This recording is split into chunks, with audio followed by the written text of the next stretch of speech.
Hello and welcome to jam cam YouTube channel. आप सभी students का एक बार फिर से स्वागत किया जाता है। तो student D triple S B ना, दिल्ली के अंदर पीजीटी की वैकेंसी निकल गई है 2025 में। अभी ये वैकेंसी निकल गई है और आज 1 जनवरी 2025 है। तो आप सभी को happy new year.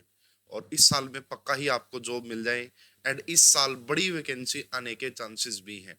KVS, NVS और ईएमआरएस की वैकेंसी आपको देखने को मिल सकती है, क्योंकि जो वैकेंसी वो 2023 में आई थी। तो इस ईयर वैकेंसी आने के काफी हद तक चांसेस आपको है।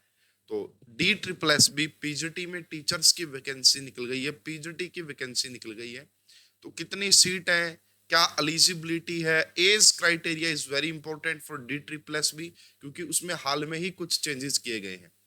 तो स्टूडेंट सब कुछ डिटेल में डिस्कस करेंगे D triple S B PGT vacancy के बारे में।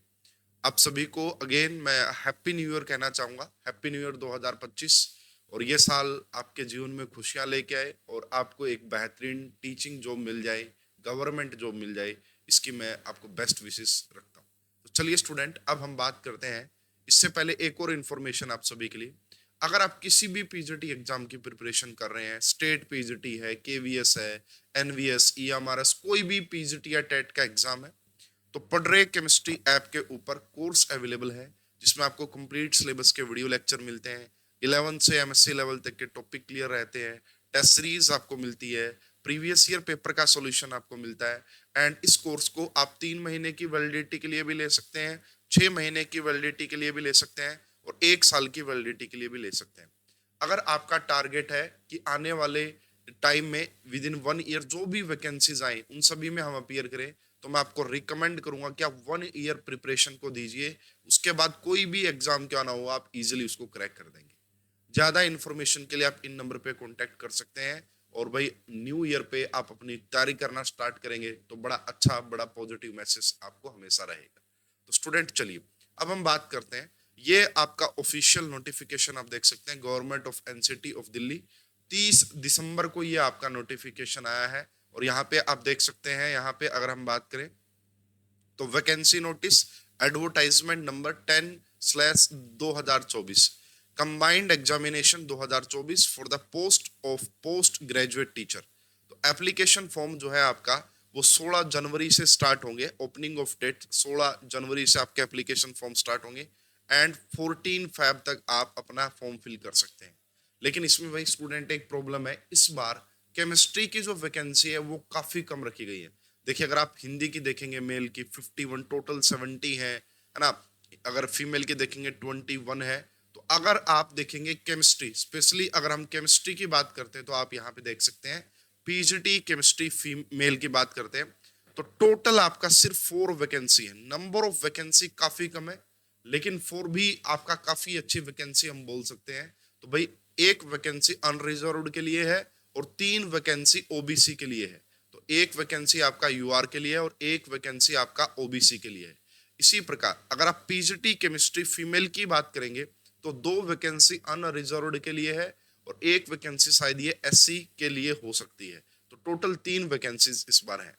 तो देखिए भाई, नंबर ऑफ वैकेंसी बिल्कुल कम है, मैं मानता हूं। लेकिन भाई, ये 7 जॉब भी किसी न किसी को मिलने वाली है। तो अगर आपको लगता है कि हाँ हम अप्लाई करें, और करो भाई।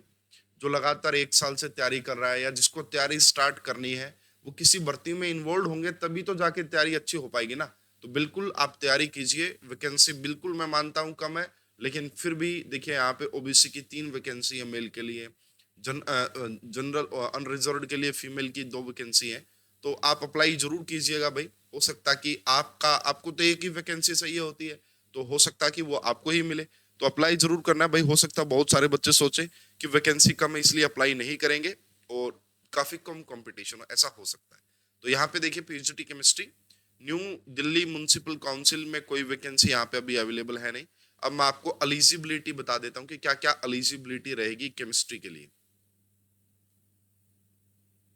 अगर हम बात करते हैं केमिस्ट्री, यस, यहाँ पे आप देख सकते हैं, ये रहा directorate of education post graduate teacher, ये सब बताया गया है। अनरिजर्व्ड मेल की बात चल रही है पहले, post graduate teacher chemistry male, unreserved 1, OBC 3, total 4 vacancy है। तो इसके लिए जो क्वालिफिकेशन रहती है, मास्टर डिग्री इन केमिस्ट्री या फिर बायोकेमिस्ट्री। अगर आपने मास्टर डिग्री की है केमिस्ट्री से या फिर बायोकेमिस्ट्री से, और कम से कम आपका 50% मार्क्स होने जरूरी है। उसके बाद आपने क्या किया हुआ है, बैचलर्स ऑफ एजुकेशन, बीएड की हुई होनी चाहिए, है ना। बीए बीएड भी एलिजिबल है, बीएससी बीएड भी है, और 3 year integrated BEd BEd MEd भी आप एलिजिबल है। एक्सपीरियंस नील है एंड पे स्केल काफी बेहतरीन है। लेकिन ये देखिएगा स्टूडेंट, एज लिमिट की अगर आप बात करेंगे, नॉट एक्सीडिंग 30 ईयर्स। तो भाई यहाँ पे जो एज लिमिट है वो आपका 30 साल है ना। 30 ईयर्स, अगर आप 30 ईयर्स से ज्यादा है और अनरिजर्व्ड कैटेगरी के हैं तो आप एलिजिबल नहीं है। हालांकि कुछ रिलैक्सेशन मिलता है, क्या रिलैक्सेशन होगा वो अलग अलग कैटेगरी के लिए अलग अलग, वो हम बाद में डिस्कस करेंगे।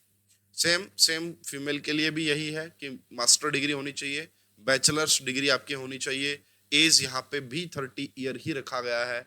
ये सब आपका यहाँ पे एज क्राइटेरिया एंड एलिजिबिलिटी मैंने आपको बताया। इसके बाद हम आगे बात करते हैं कि पेपर पैटर्न क्या रहता है DSSB का।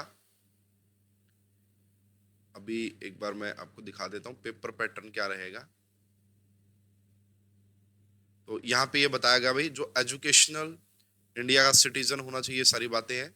और एजुकेशनल एज जो है ना वो 14 Feb 2025 तक आपकी 30 साल से ज्यादा ना हो, इस तक 30 साल से ज्यादा ना हो। ठीक है, अप्लाई कैसे करना है वो सारी इंस्ट्रक्शंस आप पढ़ सकते हैं, यहाँ पे दिया हुआ है। अब मैं बात करता हूँ भाई यहाँ पे एग्जामिनेशन क्या रहेगा भाई। तो एग्जामिनेशन में टोटल 300 MCQ आते हैं, 300 MCQ। तो 300 नंबर का ही ये होता है, एक ही पेपर आपका होगा।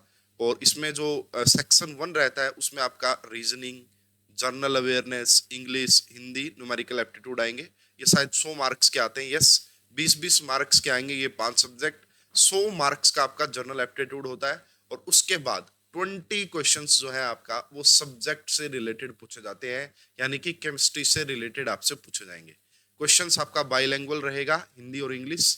ठीक है, उसके बाद आपको यहाँ पे बताया गया कि आपको मिनिमम कुछ मार्क्स यहाँ पे लेने होते हैं। तो मिनिमम का भी नेगेटिव मार्किंग भी यहाँ पे होती है भाई, आप देख सकते हैं कि नेगेटिव मार्किंग भी यहाँ पे रहती है आपका। ठीक है, मोड ऑफ सिलेक्शन मैंने आपको बताया, सिर्फ इसी एंट्रेंस के बेसिस पे, कोई इंटरव्यू वगैरह नहीं होगा, इसी के बेसिस पे आपका जो है सिलेक्शन किया जाएगा। जो मिनिमम मार्क्स है जनरल कैटेगरी को 40% तो लेने ही होंगे। ठीक है, तो ये आपका मिनिमम स्कोर मैंने यहाँ पे आपका बताया है। उसके बाद आप देख सकते हैं भाई यहाँ पे कुछ रिलैक्सेशन की बात की गई होगी कि एज में कितना रिलैक्सेशन मिलता है। तो यहाँ पे आप देख सकते हैं SC ST को 5 ईयर्स का मिलेगा, OBC को 3 ईयर्स का मिलेगा, और इन सभी को भी काफी एज में रिलैक्सेशन आपको देखने को मिलता है। ठीक है, तो ये मेन अपडेट मैंने आपको बता दी है भाई। तो देखिए DSSB में PGT की वैकेंसी आई है, हालांकि नंबर ऑफ वैकेंसी काफी कम है, बट भाई 7 वैकेंसी, तो 7 तो कोई ना कोई स्टूडेंट को जॉब जरूर मिल सकती है। तो आप सभी को अप्लाई करना चाहिए, तैयारी करनी चाहिए, क्योंकि ये जो तैयारी है आगे आपको NVS, KVS, EMRS में भी हेल्प करेगी। अभी रेलवे की वैकेंसी भी आई हुई है, रेलवे के अंदर PGT की वैकेंसी है, तो उसमें भी हेल्प करेगी। और स्टेट में भी PGT की वैकेंसी आती है, वहां पे भी हेल्प करेगी। तो भाई मैं तो आपको ये कहूंगा, आप लगातार अपनी प्रिपरेशन करते रहिए, वैकेंसीज आती रहेंगी। अगर आपकी प्रिपरेशन एक अच्छे लेवल पे पहुंच गई है तो ऑलमोस्ट सारे एग्जाम आपके क्वालिफाई होंगे। ठीक है, तो इस भर्ती के रिगार्डिंग, इस वैकेंसी के रिगार्डिंग आपके कोई और भी क्वेरीज है तो आप मुझे कमेंट बॉक्स में बता सकते हैं। मैं कोशिश करूंगा कि उनका आपको कमेंट बॉक्स में रिप्लाई दूं या अलग से एक डेडिकेटेड वीडियो बनाऊं। ज्यादा अपडेट्स के लिए आप इस चैनल पे जुड़े रहिए। इस वीडियो में अभी के लिए इतना ही, थैंक यू।